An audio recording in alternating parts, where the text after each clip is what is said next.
Hey everyone! Today, I'm going to guide you through the steps to download and install Microsoft Excel for free in 2023. There are two simple methods, so let's dive right in. The first and easier way is to open your computer search and look for Microsoft Store. Once you're in, search for Office 365 and select the free option.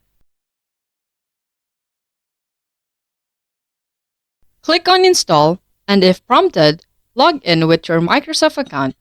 It's as simple as that. Now, if the first method doesn't work for you, the second way is to head to Google and search for Office 365. Click on the official Microsoft Office website, office.com. Log in with your account information, and on the home screen, choose Install Apps. Select Microsoft 365 apps, and the setup.exe file will download. Run the file and you're good to go. And there you have it. You've successfully downloaded and installed Microsoft Excel for free in 2023. If you found this guide helpful, please don't forget to like, subscribe, and hit the notification bell for more updates. Until next time, bye-bye.